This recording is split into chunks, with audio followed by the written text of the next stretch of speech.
we started, we spoke about the reference books.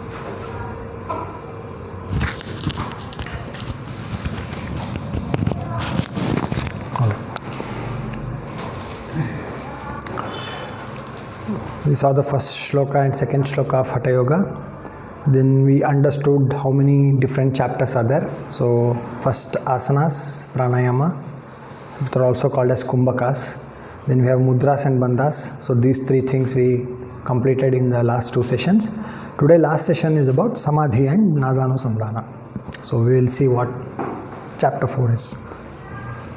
So we understood what is Hatha Yoga and the definition of it. And in the first session we also spoke about why should you, it's all about the lineage of teachers.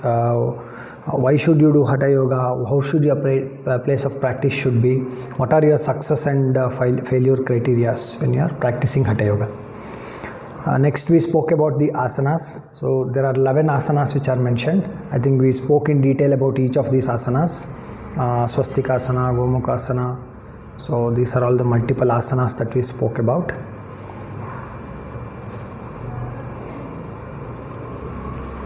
Then after this we also spoke about total asanas which are around 84 propounded by Lord Shiva, among which four of these asanas are quantiscent if you practice them. So these four asanas were Siddhasana. Then we spoke about Siddhasana in detail. Then we spoke about Padmasana. So three variations of Padmasana.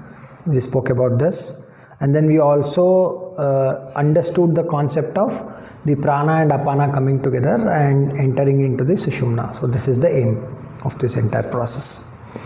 Then we also spoke about the simhasana, and the last one was bhadrasana. So these are the four asanas, total 15 asanas. And then next was the dietary prescriptions, what you should eat, what you should not eat as a part of practicing this Hatha Yoga practices. The next chapter we discussed about the pranayama. So what exactly is pranayama, why should one do pranayama, and then we discussed how should we do it and what happens if it's not done properly, right? And then we also discussed a lot in terms of nadi shuddhi. We discussed in terms of some of the siddhis that you can get by doing various pranayamas and all those details as well. So Shad Kriyas, I think we discussed about these 6 Kriyas also. Dauti, Vasti, Neti, Trataka and Nauli and Kapalabhati. So 6 Shad Kriyas we discussed. And then Gajakarani also we talked about, removing your foot from. Then various pranayama techniques we spoke about. Total 8 kumbhakas and Shad Kriyas. These are the 2 things that we discussed. And we discussed the basic rules for practicing all these kumbhakas. Then we spoke about Surya Vedana, Ujjayi, Shitkari, then Shitali, then Bhrastika, and finally Brahmari, Murcha and Plavin. So these are the 8 things that we discussed. And after this, we started with mudras and bandhas in the last session. So in mudras and bandhas, there are 2 parts. One is introduction and details of all these mudras. So in the introduction of mudras, we understood why should we do these mudras, right? And the basic, what are the 10 mudras that we have. So it is 11 asanas and 4 other asanas, so you can say 15 asanas, then Shad Kriyas, then 8 different pranayamic techniques, and 10 mudras and bandhas. So these are all the things that we discussed. Mudras, Mahamudra, then Mahabandha, then Mahavedha, and Kechari. And we saw the Kechari video also, how Kechari needs to be done, and we discussed about benefits of Kechari. Then we discussed about Udyana Bandha, then we discussed about Mula Bandha, then we discussed about Jalandhara Bandha and Viparita Karani. Then Vajroli and variations of Vajroli, which are Amaroli and Sahajoli. And we also discussed the benefits of all this. And last one we discussed was Shakti Chalana, very important one. So these were the mudras and bandhas in totality that we discussed. So today we will start with the third session, which is Samadhi and Nadanusandhana. Right. So I want to give a couple of prerequisites before we start this session, and I'll also tell in terms of some of the practical experiential things that we'll also try out in this particular session. Right. First thing before we start Samadhi is we need to understand what our true nature is. This is something which is not a part of the transcript, Hatha Yoga transcript, but I will give you this context to basically understand these things better, right? Because everybody might be talking about Samadhi, and you might be thinking what this Samadhi is, right? So I'll try to put it in a very simple way for us to get started in the understanding of this path, right? So let's ask a question for ourselves, like what we are today, what is our nature? What would be your answer when you think that what is my nature today?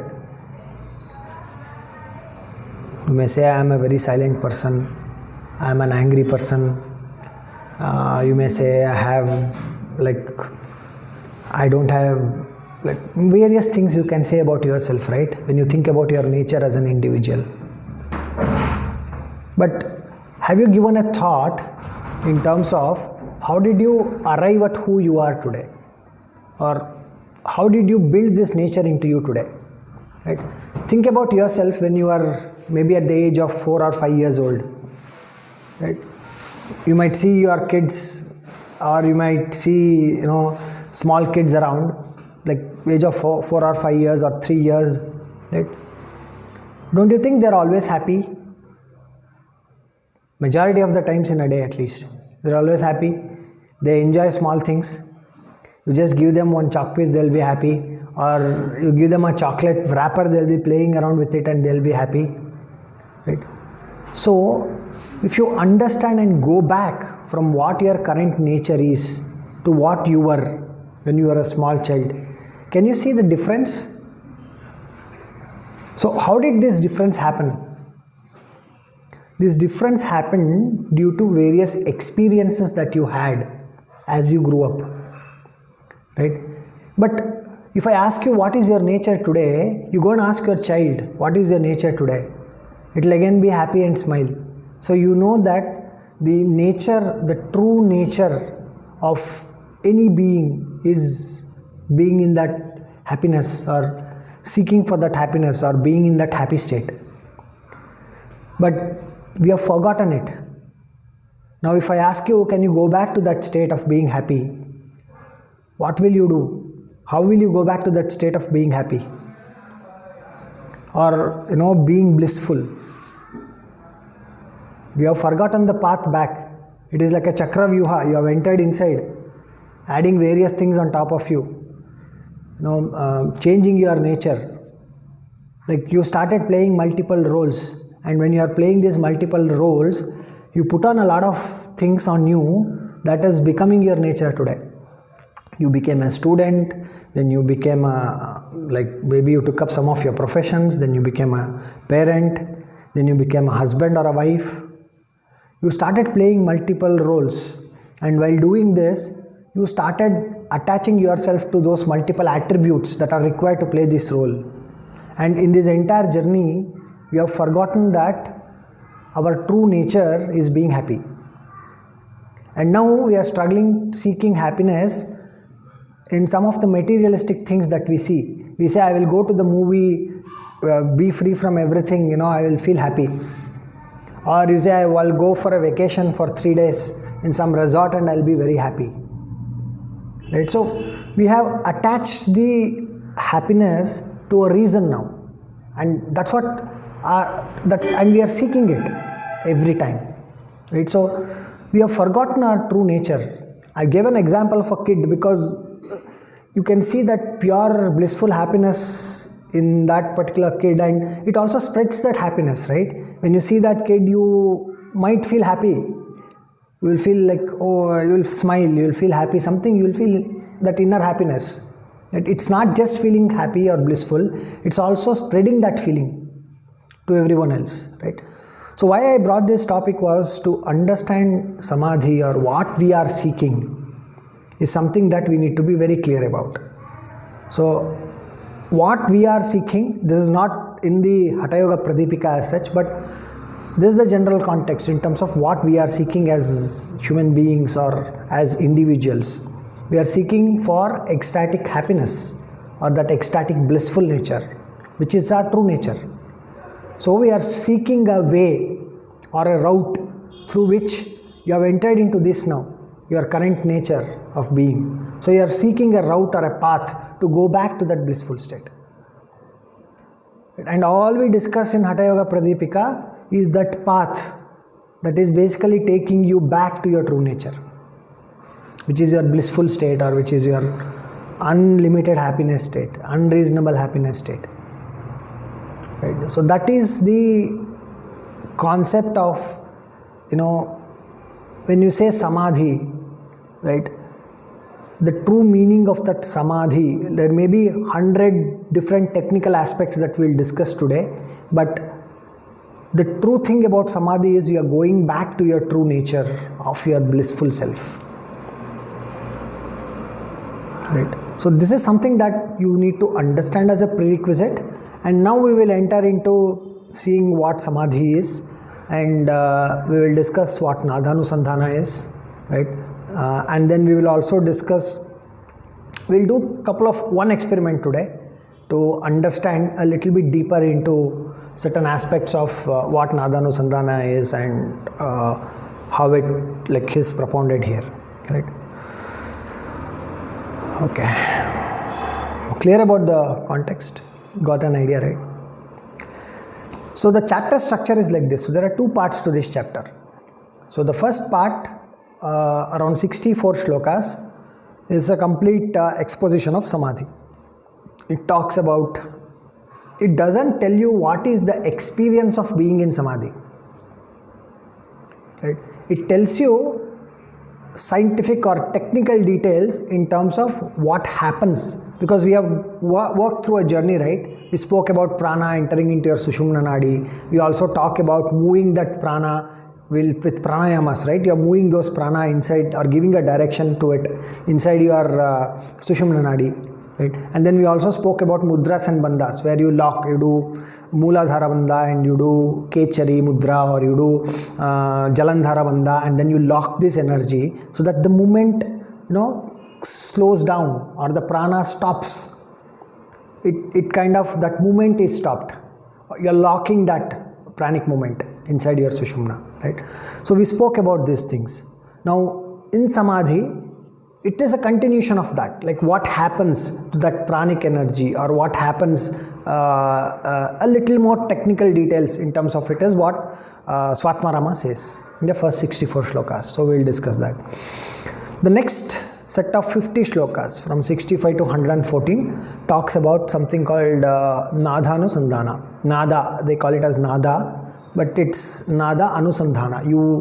You basically merge into that nada. So that is something that we will discuss as a part of the second part. Okay.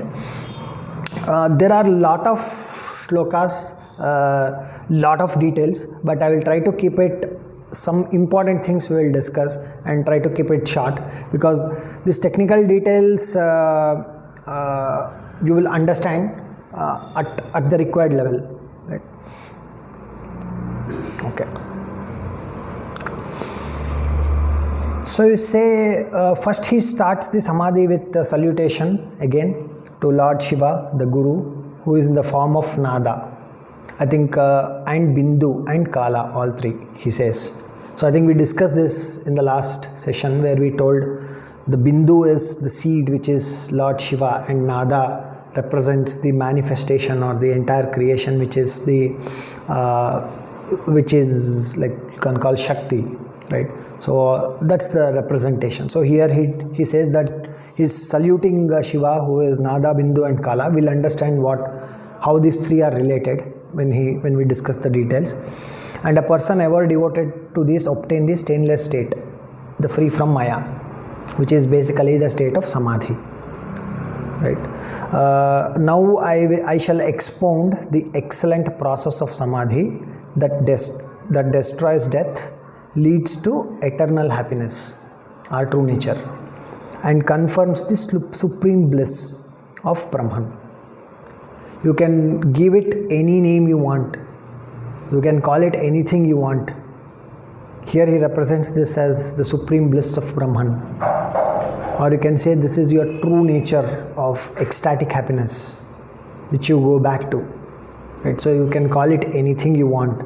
But end of the day, he says he is going to talk about this process of Samadhi, what happens in this process of Samadhi. So you get back to your state of happiness or supreme bliss state. So you see the number of names that you call Samadhi as, right? So Raja Yoga, Samadhi, Unmani, Manonmani, Amaratva, Laya, Tattva, Shunya Shunya, then that's the void and non-void, then Parampada, Amanashka, then Advaita, Nirlamba, Niranjana, Jivan Mukti, Sahaja, Turya, all these are synonyms. It talks about the same thing. People may give you 100 different names, but he's giving this list of names which also represent the same Samadhi. Okay. Now, he gives some inferences to what that Samadhi state is. Right. So he says, as salt in the water unites and dissolves into it, likewise, merging of the mind and the self is Samadhi. We'll understand details of when he says merging of the mind to the self, what it is. So we have discussed about the energy, we have discussed about the pranic movement in the Sushumna, we have discussed about all these things, right? So we'll exactly understand what this means in the coming shlokas, right? See here, when the prana is without any movement, we discussed this, right, in bandhas. When you have bandhas and mudras, you are basically stopping that movement of prana, and then you are locking that movement of prana, right? So when the prana is without any movement in kumbhaka and the mind is absorbed in the self, you are not projecting your mind outward, you are projecting your mind inward.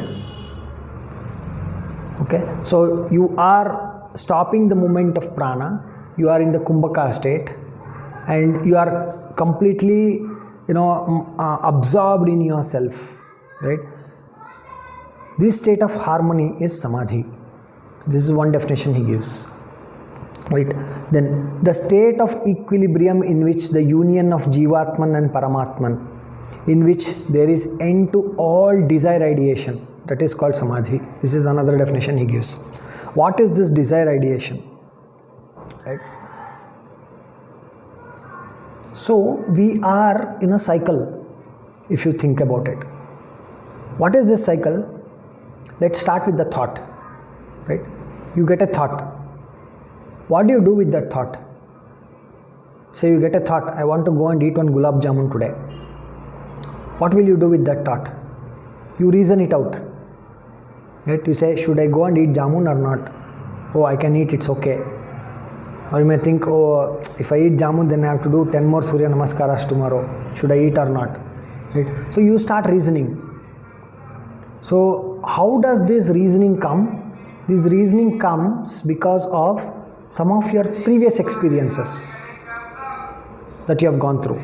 So you reason out, then you decide, okay, I will eat jamun, it's okay. Then what you do? You take an action, you perform an action. So a thought, the thought, you reasoned it out, you gave a judgment to that thought that now I have to put this thought in action, right? And then you go, you perform an action, you eat a jamun, right? So what do you get by eating a jamun? You experience something, right? You experience that, okay, it is nice, you felt happy, wow, this jamun is good. So that experience has been registered inside you now. Right? Now, you had a thought to eat jamun, you experienced it, sorry, you performed an action, you experienced it by eating, I mean you performed an action of eating it, then you have that experience registered now, right? Now maybe after 3-4 days, again one more thought might come, shall I go and eat this jamun again? Right? So in our everyday life, if you see, right, this is exactly what is happening to us. We are getting thoughts, we are giving some power to these thoughts by reasoning it out, and then we are going and executing one of the thoughts which we find some reasons attached to it is right. Right? So you go, you perform that action and you are experiencing something, and again you repeat the same cycle, and that experience is creating more thoughts in your head. It may be like, okay, today I ate gulab jamun, but when I went and saw, in the shop the gulab jamun, there was rasgulla also. So you'll say, oh, you see that rasgulla, you'll think, okay, next time let me see if I will have rasgulla instead of jamun. So next time you come back and you have that, right? So you are stuck in that cycle of, you have a desire of something and you are going in and you are performing an action, or you are ideating that desire. So he says here that the state of equilibrium. What is equilibrium? There is no motion, there is no movement, there is no action, there is no thought, there is no experience, nothing around any of this. So you are talking about the state of equilibrium, which is a union of Jivatma and Paramatma, in which there is an end to all desire ideation. The circle that we talked about now, right? So he's saying that it's an end to all these circles, which means you are there, but you are not running through that ideation cycle of bringing in a thought, giving a reasoning to that thought, trying to experience something, right? So you are putting an end to all this cycle. So this is called samadhi, right? Then who really knows the greatness of Raja Yoga? Spiritual knowledge, freedom, which is mukti, stability, sthiti, and perfection, siddhi, are obtained through the teachings of a guru. So basically, when he talks about samadhi, I think we discussed this in some of our previous sessions only, where we know that when you are talking about samadhi, it is what is Raja Yoga. End of the day, in the second shloka itself he says, right, doing hatha without Raja Yoga is useless. Right? So here if you see, right, now he talks about who knows the greatness of this Raja Yoga. And he also says that the spiritual knowledge, the freedom, the stability, the perfection, all these are obtained only by teachings of the Guru. So can I automatically think in terms of how I can reach the state of samadhi? You might not be ready to think about it because you don't know the path. So there are people who have walked this path and reached that state, and it is easy for you to seek from them in terms of what is that I need to do to get into this path. So he says that, who really knows the greatness of Raja Yoga? I don't know, you don't know. Who really knows it? You have to take it from a guru who will impart this knowledge to you in terms of from his wisdom, from his experience, from he being reached that state on how you need to walk the path. So he emphasizes the importance of the guru, right? And you go to a guru and ask, do you think he will say, come sit, I will immediately do it to you? So without the compassion of a true guru, right, the renunciation of sensual pleasures, the perception of truth, and the natural state of being. We spoke about this, right? Your true nature, your natural state of being. These are some of the very difficult things to achieve. And if you want to achieve this, you need the compassion of a guru. Like you choose a guru and you go and seek something from him, the guru has to choose you as your disciple and put you in his parampara or in his guru parampara, and then he has to impart that knowledge to you. Right? So that itself is very huge, and without the compassion of a guru, you will not even understand, or that's what Svatmarama says, we can't even get into understanding what these things are. What do you mean by renunciation of celestial presence? What do you mean by perception of truth? Right? What is our true nature of being? How do we go back to it? Very difficult things to attain, but with the compassion of a guru, it becomes very easy. And so these are some of the things he look at the depth or look at the deepness of thoughts when these things are told. And it's also very important, right? From the beginning, starting from the asanas to pranayamas to mudras and bandhas, everywhere he says guru is required. Without a guru, you will not be able to go anywhere, is what everywhere he is emphasizing the facts. Okay. So what happens in the samadhi is what he says here now. When the great power kundalini has been awakened by the various asanas, the different kumbhakas and mudras, the prana is inquiescent in the void, the brahmarandra. We'll understand details of what it is. So you understood the concept that the prana is now static, the movement is stopped, and when that movement stops, you experience the thoughtless state, which is the manonmani state or manonmani state basically. So you are thoughtless, you experience that state, you are there is no movement of prana, right? So that aspect we understand. Now he tells that by doing these various things, and when the kundalini is awaked, the prana is in like it's basically not moving anywhere. We'll understand what this void or brahmarandra is in the coming chapters, but this is the thing that at least till now we understand, right? Its movement is stopped. The yogin in whom the Shakti is awakened and who is free of all karmas, the truly natural states come into being on its own. So he says, once you are free of all your karmas, I think we discussed about that triangulation cycle, right? Of thought, action, experience, that cycle. So when these cycles are happening, you are continuously creating certain impressions for yourself. Those impressions are nothing but the vasanas, which means to say, it's like you are continuously performing certain actions and they are leaving impressions on you, because that is defining who you are over a period of time. It's becoming you, it's becoming your nature. Right? So every time you do certain things, you perform certain actions. Even we discussed, right, when you look at a small child to what you are today. Why you are today what you are today? Because you made various choices, you kept giving rationale to your thoughts, you started performing certain actions, experiences, and again actions, experiences, action, experiences, action, experiences. Continuously you kept repeating, and today who you are is because of that particular nature, and that actions are continuously leaving impressions on you, which are the vasanas, the impressions, right? So here he says, the yogin in whom the Shakti is awakened or Kundalini is awakened and who is free of all karma. When you talk about all karma, you can say this entire vasanas, like it's like you have scribbled a lot of things on a chalk, using a chalk on a blackboard.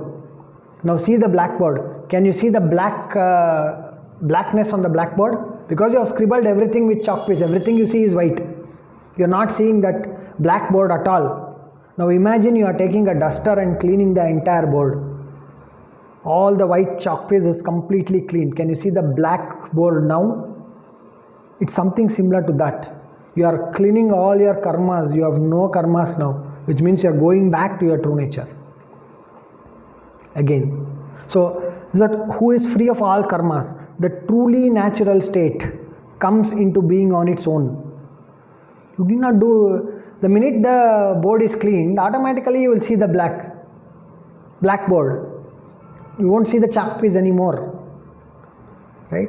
So it's very similar to that. Once you are free of all your karmas or vasanas or the impressions that have been put on you, you can, once it's cleared, that fog is driven away, then your true nature automatically comes to you.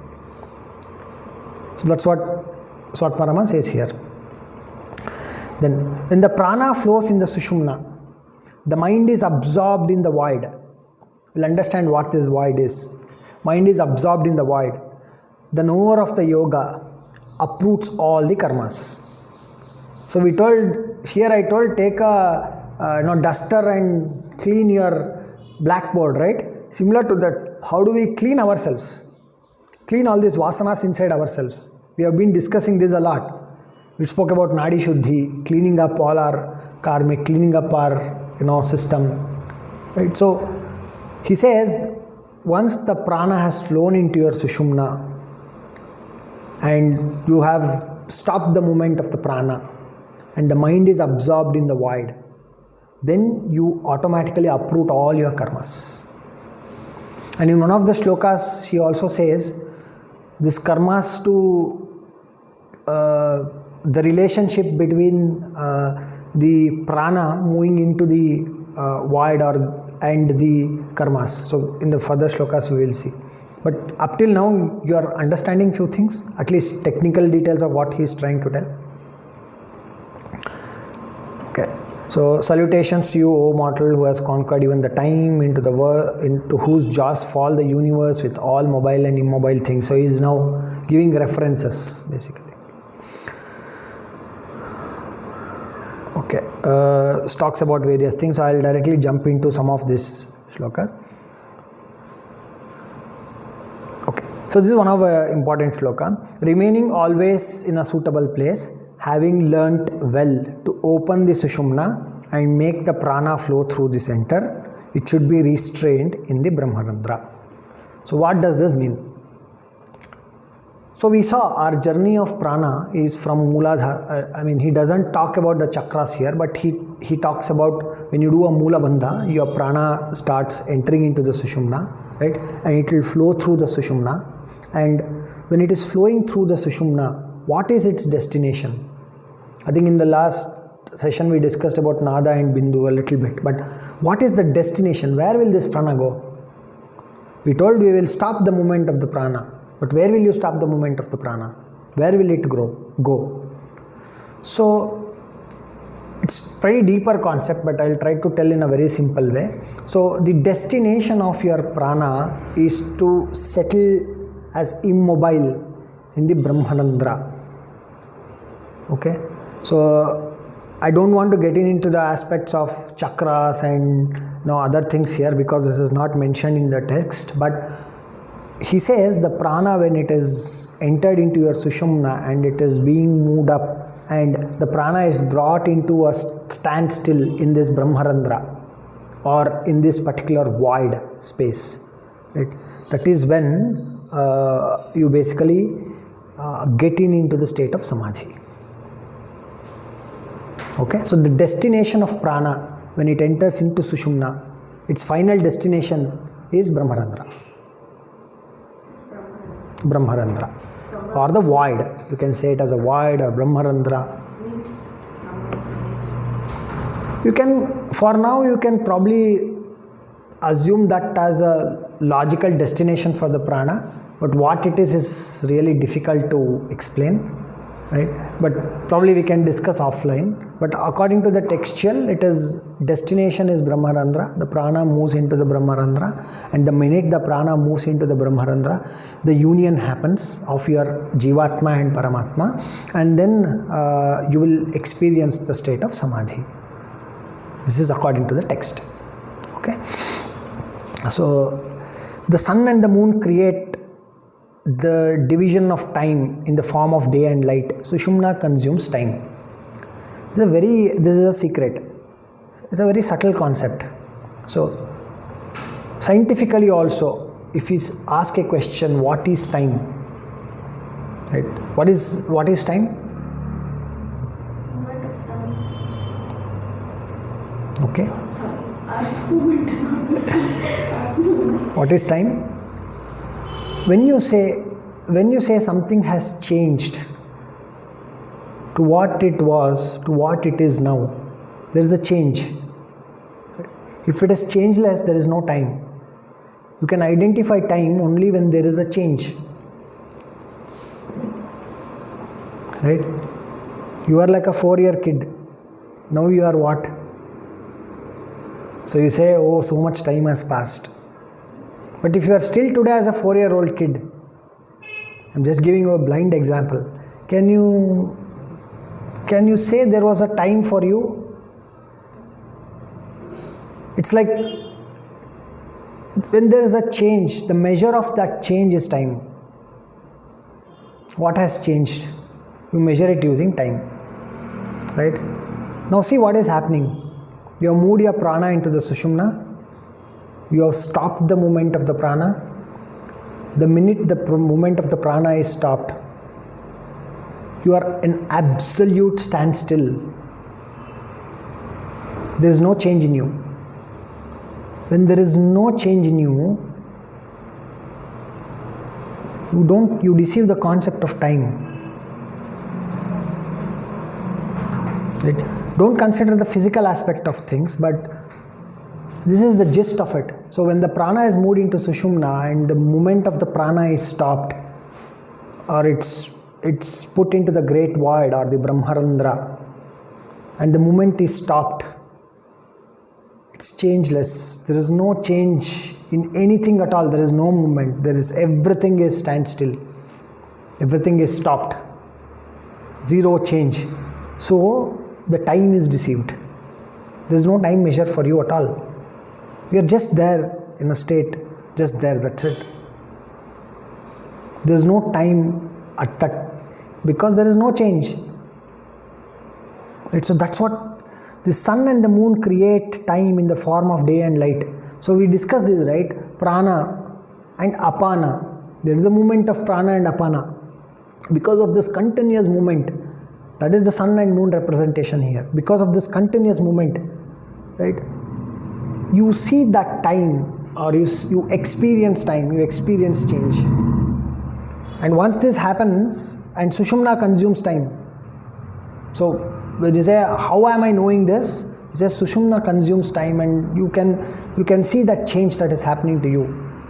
But when there is no change or changeless, then you are in the state of samadhi. So this is one of the important things that he talks about. And certain things are really difficult to explain, but conceptually, if you can understand this, I think it will be great.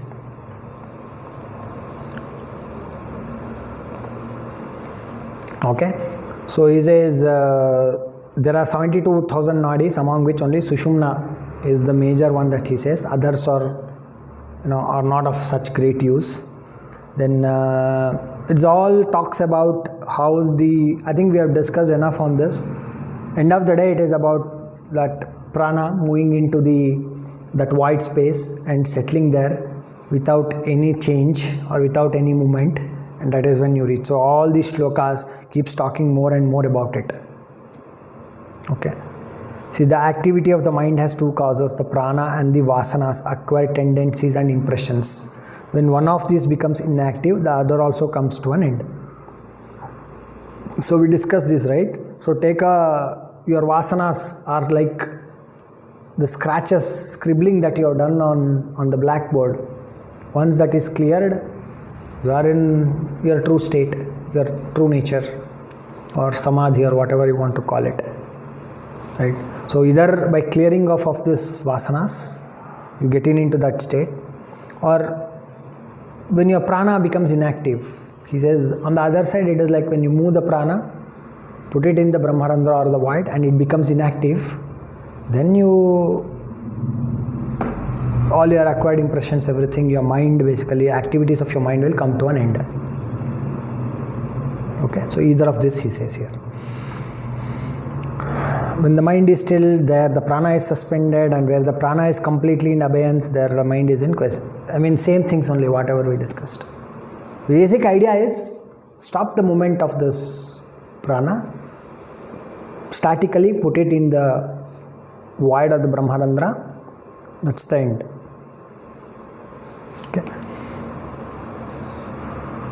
Okay. Same explains many other things, like for example, mind and prana are mingled like milk and water. Analogies he gives. When one is suspended, the other is at rest. If one acts, the other acts too. So it talks about little bit around the nature of mind and stuff here around these shlokas. Mercury and mind are unsteady by nature. If Mercury and mind are bound, what is impossible of attainment on this earth. I mean, it's basically giving multiple examples to compare few things here, that's all. So when the mind is steady, the prana is stable, and hence there is stability in semen. There is always strength when the semen is stable, and it gives body stability. So here I think we talked about this, right? It's when you say you cannot literally take the meaning of semen as semen, it's about the power of creativity, or the thought that we discussed about the circle of thought action, the vasanas that were getting created. So every time you're creating something, so that power of creation is actually referred to as semen here. And so when your mind is steady, prana is stable, then there is no power of creation. You are not creating any new impressions for yourself. So you're not scratching on the blackboard again at all. So you are in your true nature all the time. That's what he means.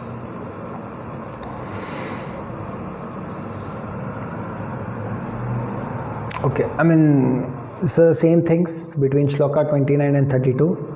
Multiple things he discusses around same the prana and the mind absorption. Okay, so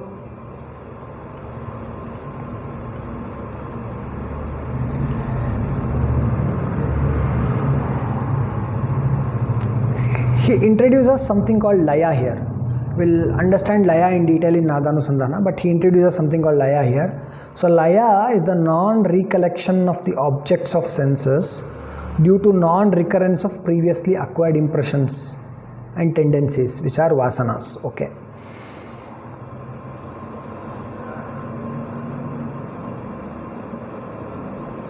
See, what is happening to us in terms of the impressions that we are capturing is all our actions are based on the existence of these vasanas or the existence of these tendencies or impressions.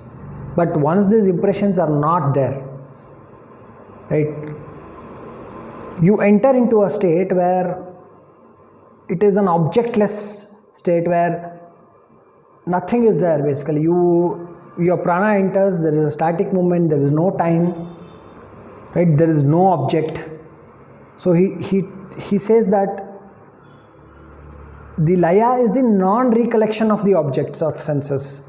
It's once you go to that state, you don't experience the laya aspect of things, which is the manifestation aspect of things. Okay, that's what he says when he talks about laya. It's deeper concepts, but I'll try to cover things which are simplistic enough for us to understand.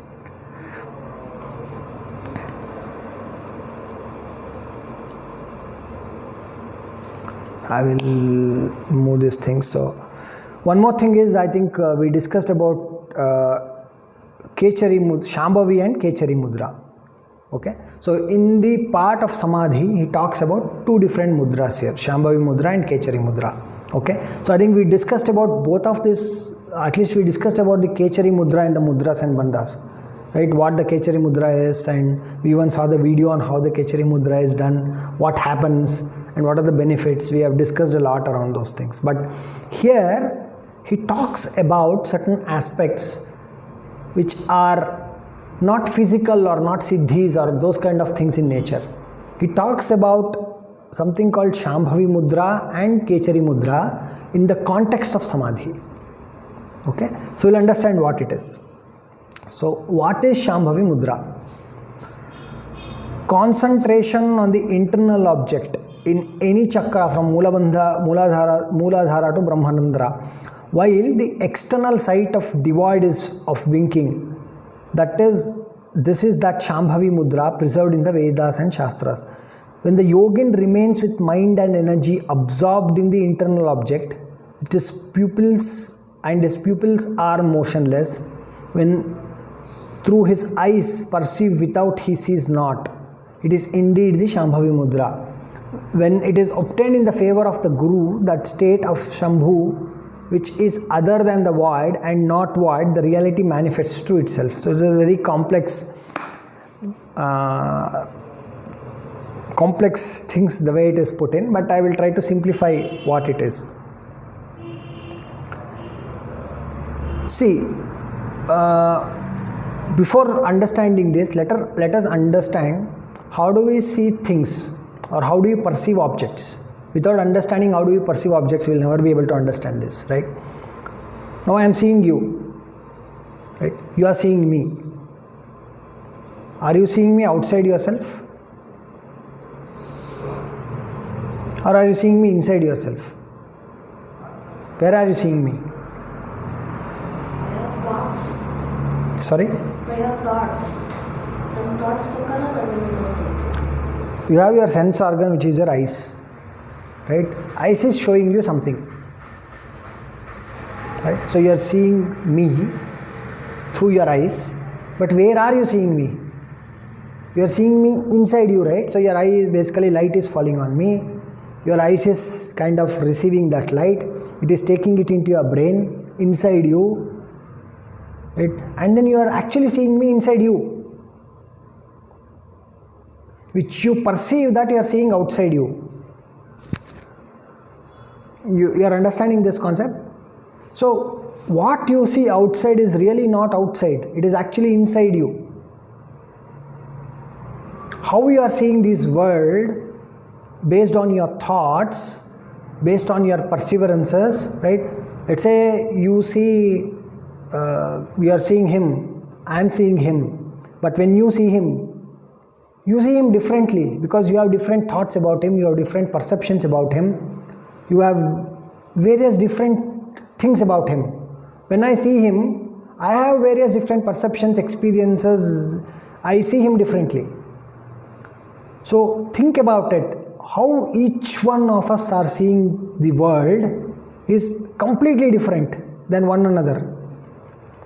I can't say how I am seeing the world is the same way how you are seeing the world, or how she is seeing the world, or how he is seeing the world. Right? What does that mean?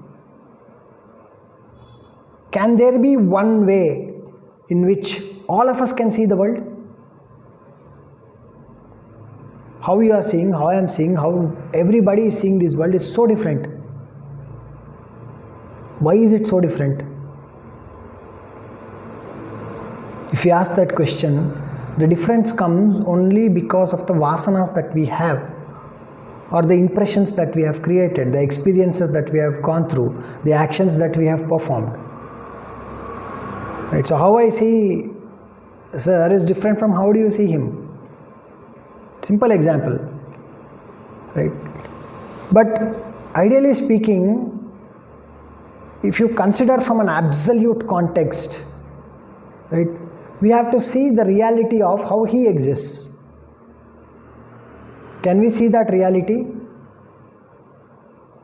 So it is all about how we perceive objects based on this kind of vasanas that we have built.